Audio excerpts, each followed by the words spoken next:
सच के साथ। नमस्कार, सिटी वाराणसी लाइव में आप सभी का स्वागत है। मैं हूं ममता चौरसिया। आइए नजर डालते हैं आज की हेडलाइंस पर।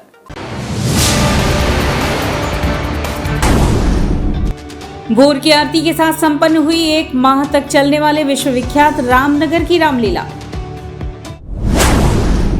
एंटी करप्शन कमेटी के प्रदेश अध्यक्ष सुजीत कुमार सिंह ने वाराणसी सहित अन्य जनपदों का किया दौरा, सुनी समस्याएं।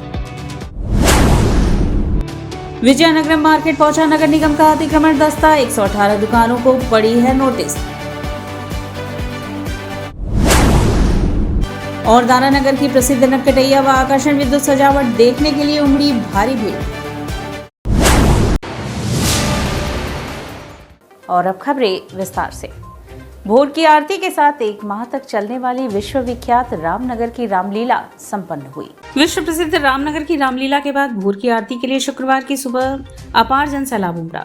भोर में ही लाखों की संख्या में लोग आरती देखने पहुंचने लगे थे और जय श्री राम सिया बलराम चंद्र की जय, हर हर महादेव से चारों दिशाएं गूंज रही थी।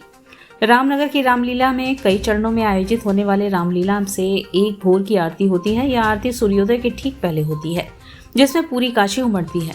रामनगर की रामलीला पूरी दुनिया में अपनी पहचान पा चुका है। रामनगर की रामलीला में हर कोई शामिल होना चाहता है। 1 माह तक चलने वाली रामलीला में आरती का बड़ा महत्व है। श्री राम के राज्याभिषेक के सुबह की आरती तो अद्भुत होती है। विश्व प्रसिद्ध रामनगर की रामलीला की भोर की आरती में शुक्रवार की सुबह मानो पूरी काशी आरती का हिस्सा बनने के लिए उमड़ पड़ी। यह आरती सूर्योदय के दौरान उग रहे सूर्य के लिए विशेष अनुष्ठान के तौर पर आयोजित की जाती है, जिसमें समूचा नगर सदियों से इसी तरह उमड़ता रहा है। भोर की आरती में जनसैलाब उमड़ा तो आस्था का रेला गांव, गली और मोहल्लों से होता हुआ रामलीला स्थल की ओर पहुंच गया। आरती के लिए घंटा घड़ियाल का दौर शुरू हुआ तो आस्था का दूर दूर तक कहीं ओर छोर नजर नहीं आ रहा था। रामलीला में राज्याभिषेक की आरती शुक्रवार को तड़के लगभग 5:30 बजे आरती के लिए रामनगर दुर्ग से अनंत नारायण सिंह राजपरिवार के सदस्यों व दरबारियों के साथ पैदल चलकर लीला स्थल अयोध्या मैदान पहुंचे। लगभग 5:40 पर भगवान भास्कर ने जैसे ही अपनी आंखें खोली और माता कौशल्या ने अयोध्या के सिंहासन पर विराजमान श्री राम व सीता, लक्ष्मण, भरत, शत्रुघ्न और श्री राम के चरणों में नतमस्तक भक्त शिरोमणि हनुमान की आरती उतारी।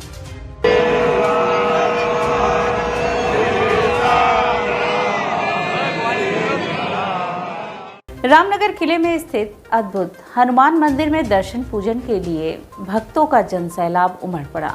बनारस का हनुमान मंदिर, यह नाम लेते ही हर किसी के मन में संकट मोचन हनुमान मंदिर का ही ख्याल आता है। लेकिन क्या आपको पता है कि काशी नरेश के किले के अंदर भी भगवान हनुमान का एक अद्भुत मंदिर स्थित है, जिसके कपाट आम लोगों के लिए साल में सिर्फ 1 दिन के लिए खोला जाता है। इतना ही नहीं, इस मंदिर में स्थापित भगवान हनुमान की मूर्ति भी किसी भी दूसरे मंदिरों की तुलना में काफी अलग और बेहद खास है।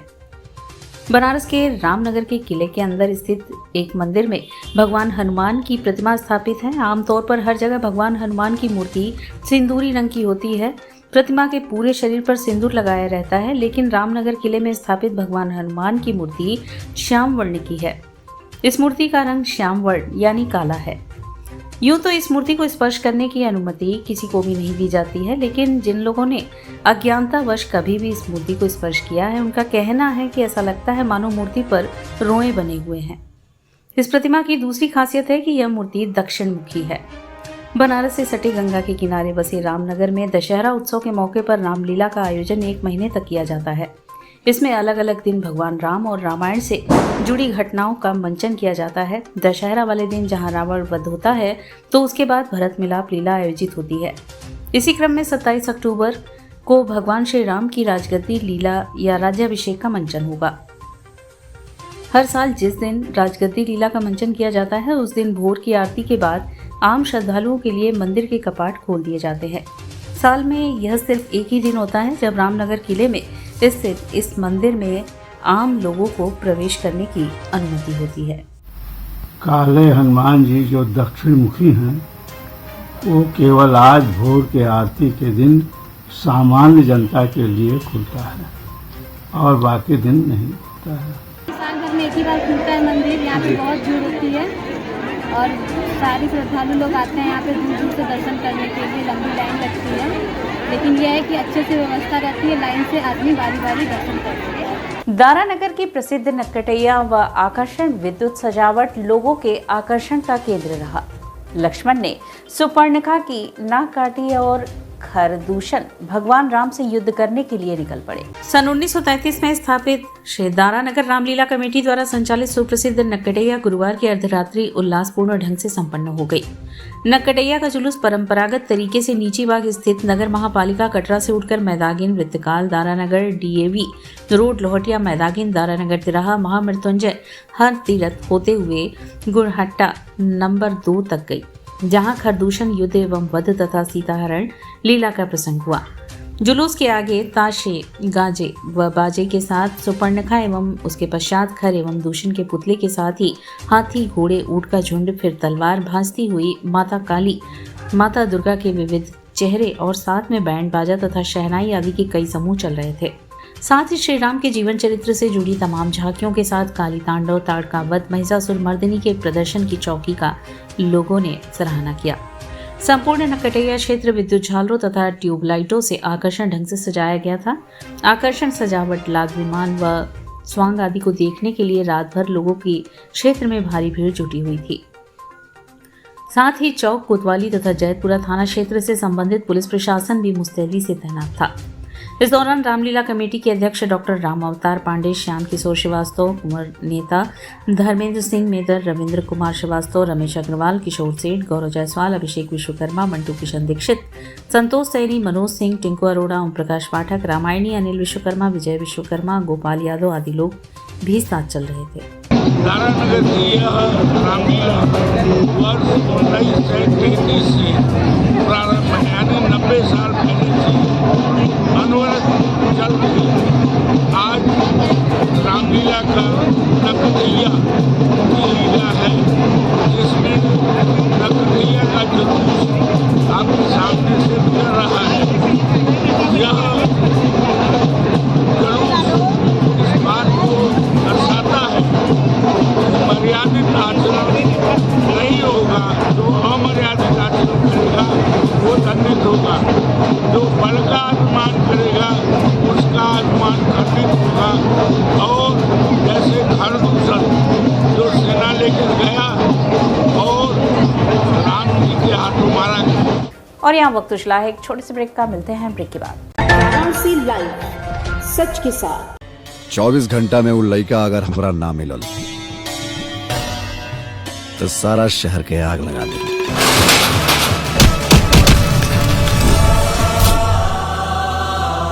मन के भंवरा जेएमएस प्रस्तुत Shanti production script, producer Subhash Yadav.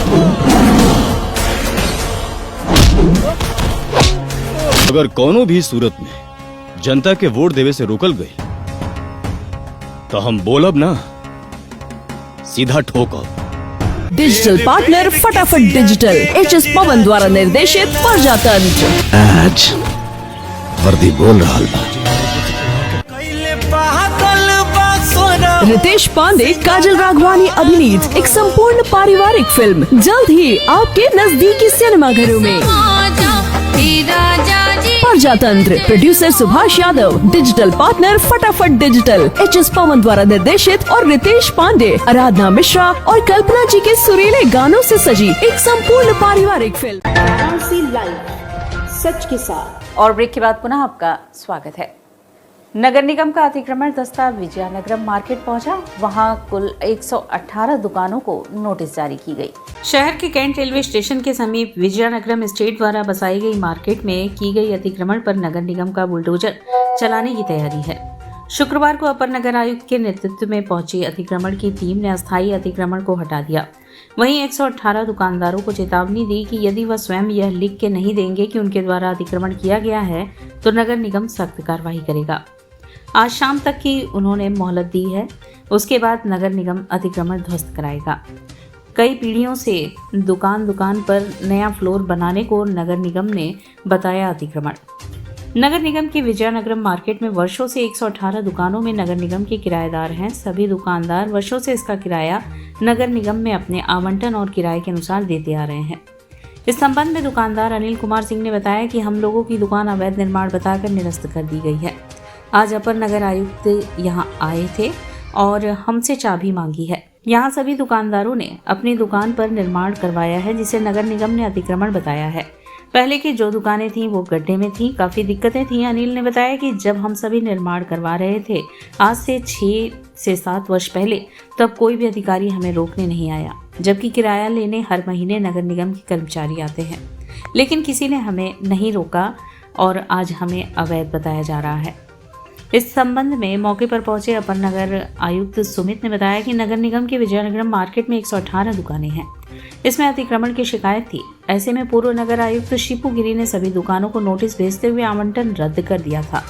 आज सभी की चाबी लेने आए थे तो इन लोगों ने समय मांगा है, तो शाम तक का समय दिया गया है कि आप लोग स्वयं लिख कर दें कि आपने अतिक्रमण किया है। वहीं उनसे जब पूछा गया कि जब दुकानदार हर माह किराया दे रहे थे तब उस वक्त इसकी जांच क्यों नहीं हुई, तो उन्होंने कहा कि इसमें विभागीय शिथिलता भी है और संबंधितों के विरुद्ध भी जांच के बाद कार्रवाई की जाएगी। यहाँ नगर निगम की दुकानें हैं 118, तो उनको कुछ लोगों ने अवैध निर्माण कर रखा उसमें, तो उनको निरस्तीकरण का एक नोटिस दिया गया था और उनसे खाली करने का आदेश दिया गया था नगर महोदय द्वारा, जिसको खाली कराने हम आए थे और ताला बंद करने अवैध निर्माण के संबंध में। तो हमने कहा है कि इन अवैध निर्माण अपना हटवा लें और ताला बंद करके चाबी हमको हटवा दें। क्या इन 118 दुकानदारों से किराएदारी या किराया नहीं मिल रहा था? नहीं, किराया मिल रहा था लेकिन बहुत कम मिल रहा है किराया। यहाँ के लोगों का कहना है कि जो किराया लेने आ रहे थे, रोजाना रसीद कट रही थी हर महीने, क्या उन्होंने ये अवैध निर्माण नहीं देखा? उन्होंने कोई आपत्ति क्यों नहीं की पहले, आज आपत्ति क्यों?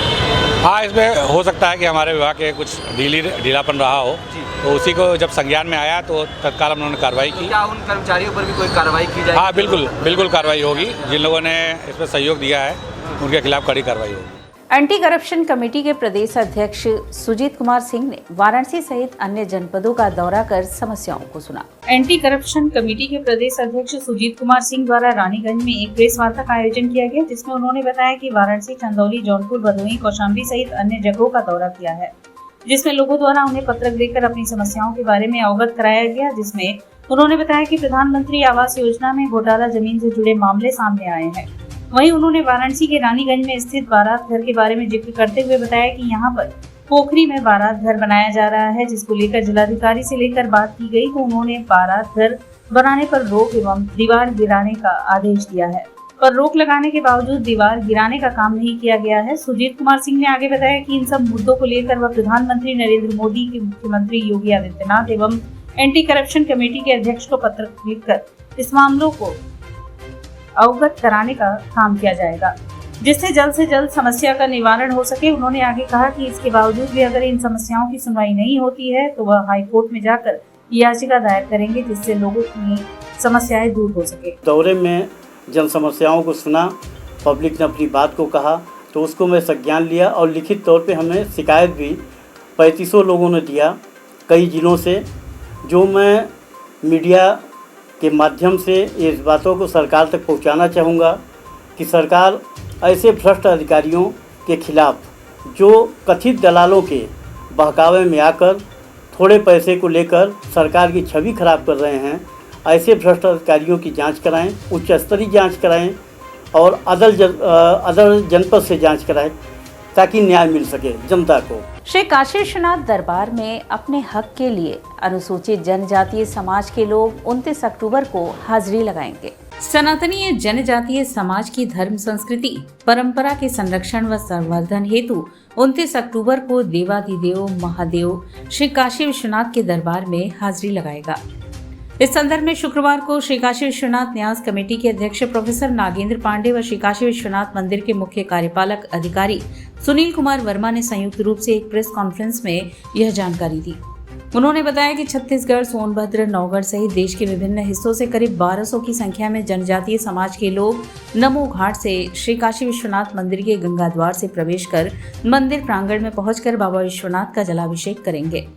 आयोजन के उद्देश्यों पर प्रकाश डालते हुए न्यास कमेटी के अध्यक्ष प्रोफेसर नागेंद्र पांडे व श्री काशी विश्वनाथ मंदिर के मुख्य कार्यपालक अधिकारी सुनील कुमार वर्मा ने आगे बताया कि भारत की संस्कृति राजधानी काशी में 12 ज्योतिर्लिंग में एक तीनों लोकों के स्वामी आदि विश्वेश्वर देवाधिदेव महादेव काशी विश्वनाथ व काशी विश्वनाथ न्यास संपूर्ण जगत में सनातन धर्म, संस्कृति, परंपरा के संरक्षण व संवर्धन का प्रतीक है। जब जब देश में धर्म का क्षरण हुआ है तथा विधर्मी शक्तियों का उत्थान हुआ है, संपूर्ण देश को काशी से मार्गदर्शन प्राप्त हुआ है तथा विपरीत परिस्थितियों में भी लंबे संघर्ष के बाद अपनी धर्म, संस्कृति, परंपरा के आधार पर जीवन व्यतीत करने वाले समाज को संरक्षण प्राप्त हुआ है। लंबी गुलामी के बाद जब देश स्वतंत्र हुआ तब देश चलाने के लिए बने संविधान के निर्माताओं ने प्राचीन सनातन संस्कृति परंपरा को साकार रूप में जीवन व्यवहार में जीने वाले गिरिवासी, वनवासी, आदिवासी जनजातीय समाज को उनकी धर्म, संस्कृति, परंपरा, रीति रिवाज को संरक्षण व संवर्धन प्रदान करने हेतु अनुसूचित जनजाति का दर्जा के साथ साथ विशेष अधिकार दिए गए। किंतु कालांतर में सीधे साधे भोले भाले आदिवासियों को प्राप्त विशेषाधिकार व विशेष सुविधा पर धर्म, संस्कृति, परंपरा, रीति रिवाज को न मानने वाले विधर्मी, मतांतरित, धर्मांतरित लोगों द्वारा कूट रचित तरीके से कब्जा कर लिया गया। जनजाति समाज को प्राप्त 90% अधिकारों को मतांतरित, धर्मांतरित लोगों द्वारा हड़प लिया गया तथा उनकी अज्ञानता का भरपूर लाभ उठाया गया, जिसके कारण पढ़ने लिखने व जागरूक के बावजूद समाज सुविधाओं से वंचित होता रहा और बार बार सरकारों को 1966 से 67 में डॉक्टर कार्तिक उरांव से लेकर गणेश राम भगत तथा 456 सांसदों, 1122 ब्लॉकों, 60,112 गांवों द्वारा पत्र देने के बावजूद जनजातीय अधिकारों का निरंतर अतिक्रमण चल रहा है, जिसके कारण वह सबल होने के बजाय निर्बल होते जा रहे हैं। 29 तारीख को एक तो पहली बार लोग जीवन में पहली बार अपना घर जंगल छोड़कर इस महानगर में प्रवेश करेंगे। माँ गंगा के तट पर अपना समय गुजारेंगे और यहाँ काशी विश्वनाथ मंदिर में ये अपने हाथों से जलाभिषेक करेंगे। बाबा का पूजन कराया जाएगा और सबसे उनका हम सम्मान करेंगे, सम्मानित किया जाएगा। इस तरह से एक बंधुत्व का भाव, आपस में साथ बैठकर, साथ भोजन कर, साथ कुछ बातें कर हम अपने अपनत्व को उनके साथ ये आएंगे। ये छत्तीसगढ़ से भी हैं, सोनभद्र से भी हैं और कुल मिलाकर मुझे लगता है कि साहित्य जो दिया गया है आपको उसमें बताया गया होगा। लेकिन ये उसी एरिया के हैं जिसको हम लोग जनवासी नौगढ़ वगैरह के क्षेत्र में ज़्यादा है। कितने लोग आ रहे हैं? ये 1200 लोग आ रहे हैं। जनजातियों का जो कार्यक्रम है वो 29 तारीख को प्रातः 10 बजे ये लोग वाराणसी में आएंगे। उसके बाद में इन लोगों का मंदिर आगमन होगा करीब 12 बजे के आसपास। मंदिर में उनके दर्शन कराना है, उनका सम्मान करना और भोजन कराने की व्यवस्था की गई है। तो हम लोगों ने उसी सब की व्यवस्थाएँ निर्धारित कर लिए हैं, कार्यक्रम चिन्हित कर लिए। जैसे वो हमारे प्रांगण में आएंगे हम उनको दर्शन कराएंगे, भोजन कराएंगे और उसके बाद सम्मान करके उनको सकुशल विदाई करेंगे। इसका पीछे उद्देश्य है कि जो पूरे देश में जनजातीय समूह हैं, जो वनवासी लोग हैं, वो भी आए और इस धाम की खूबसूरती को देखें, व अपने आराध्य से आशीर्वाद प्राप्त कर सकें, जुड़ाव महसूस करें। ये पीछे उसका उद्देश्य है। इसके लिए पूरा जो जनजातीय मंच है और उसके अलावा हमारा मंदिर न्यास कोऑर्डिनेट कर रहा है। काशी में ज्ञान गुड़ सागर समिति द्वारा ज्ञान गुड़ सागर प्रतियोगिता का आयोजन कराया जाएगा। ज्ञान गुड़ सागर प्रतियोगिता काशी ज्ञान गुड़ सागर वाहिनी राष्ट्रवाद, अध्यात्म एवं संस्कृति को ऊर्जावान करने के लक्ष्य से समाज में कार्यरत है। वाहिनी अपने उद्देश्य के चलते भिन्न भिन्न प्रकार के कार्यक्रमों और उपक्रमों का आयोजन कर रही है और आगे भी करती रहेगी। वाहिनी का एक मूलभूत उद्देश्य यह भी है कि बच्चों और युवाओं में बजरंग बली एवं उनकी आराधना एवं अनुसरण के लिए प्रेरणा का संचार करे। उक्त बातें ज्ञान गुड़ सागर वाहिनी के अध्यक्ष कुश श्रीवास्तव ने व्यक्त की।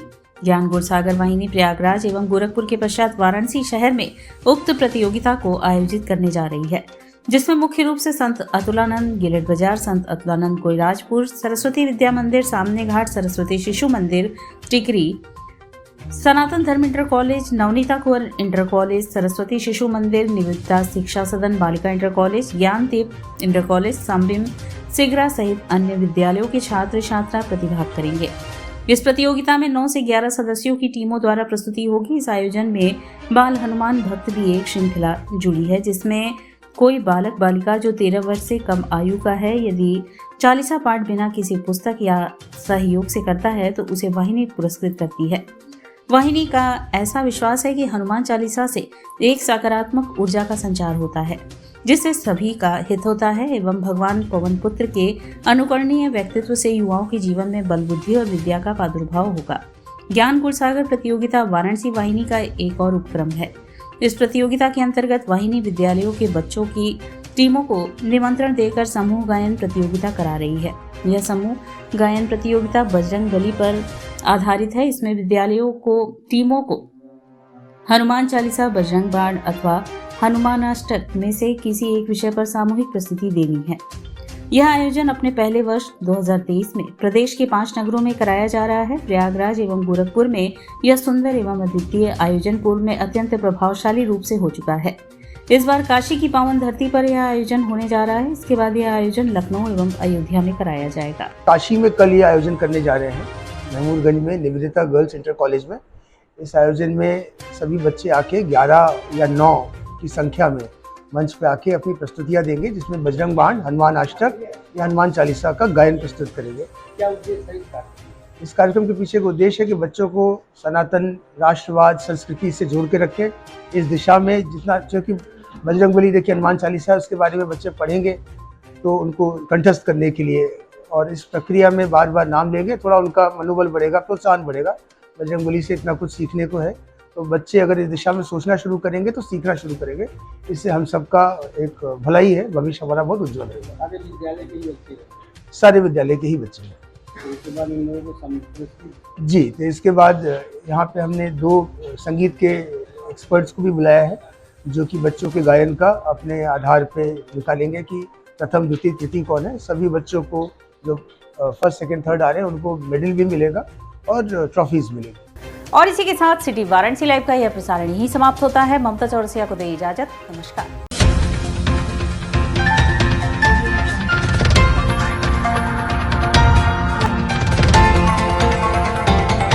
वाराणसी लाइव, सच के साथ।